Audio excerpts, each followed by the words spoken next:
Hi. Carrie Ford from French Film Academy, and I'm just going to ask you a question. Okay.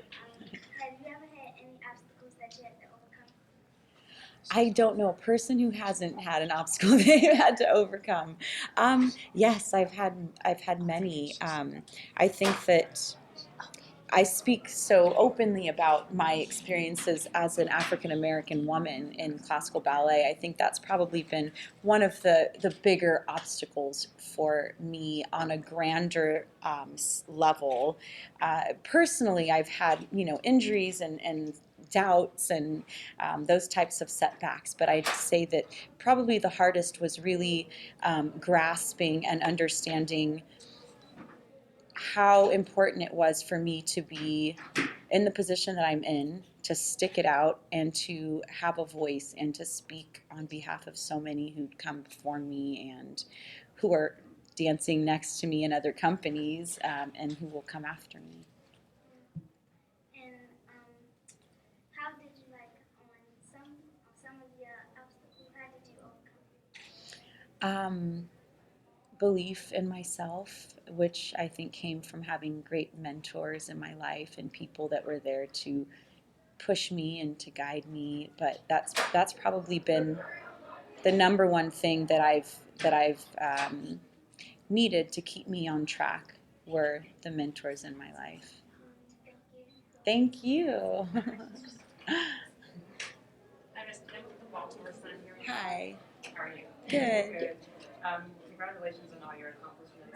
Thank Can you you. talk a little bit about what you think needs to be done in the ballet world so that you don't become an exception and that just moves on to other African Americans? Yeah, I mean, I think at this point, it's about really continuing the conversation. I think that the more that, it's the conversation as well as starting programs that are really going to work, that are going to benefit the next generation.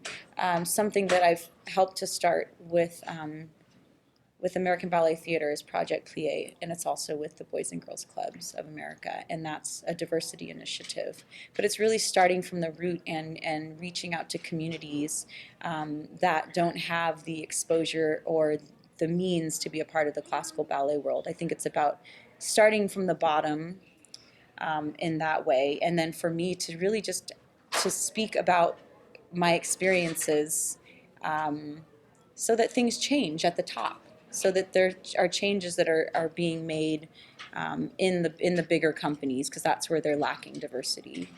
Are you seeing changes? It's so, yes, I'm going to say I have seen changes in terms of the numbers that are coming into to programs like Project Plie. But classical ballet, just because of the way that it's structured, it takes years and years to get the training to then have these dancers be in a place where they are going to be accepted into a company and have the training to compete with other dancers. Um, that's going to take a long time. So that's not something that you can just see transform overnight. Ms. Copeland, it's WTOP Radio in Washington. And so you've worked very hard and now you've reached this new plateau in your profession.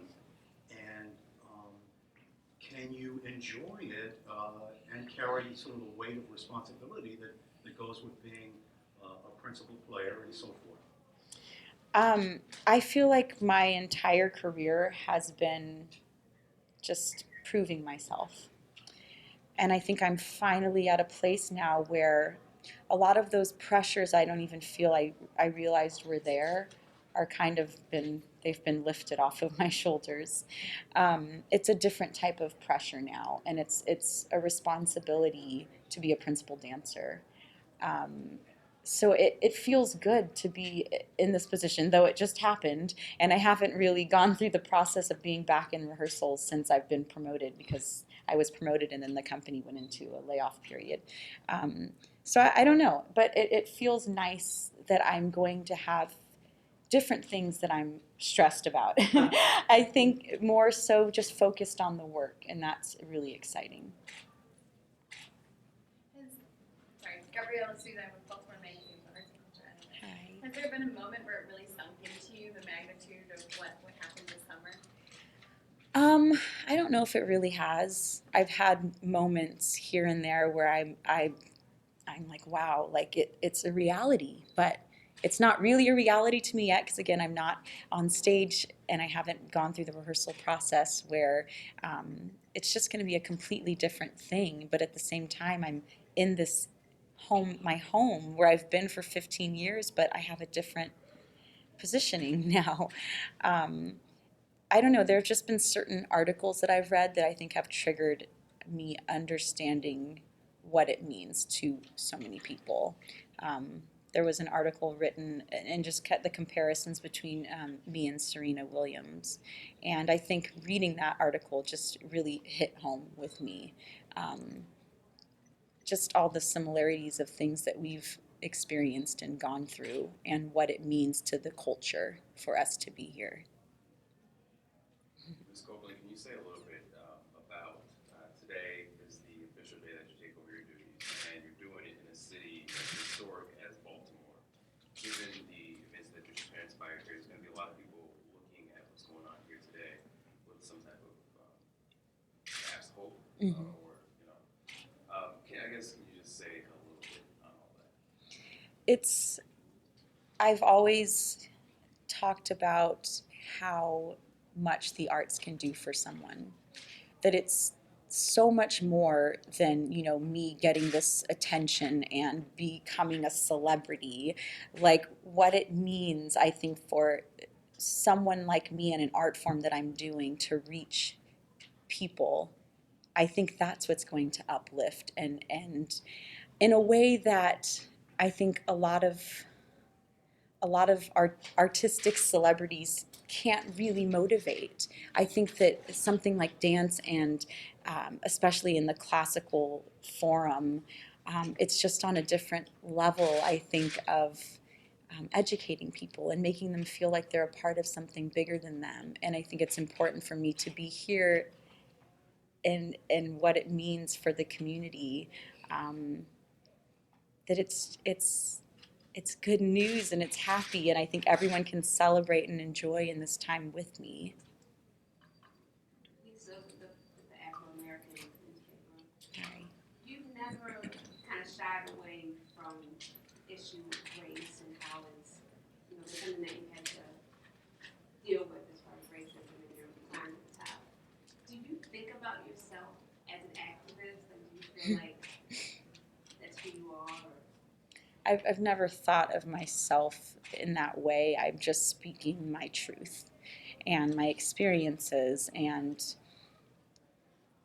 I started to really talk about race so openly when I became friends with this very small dance community of African Americans, and just connecting with them and realizing we've all had these experiences and things need to change.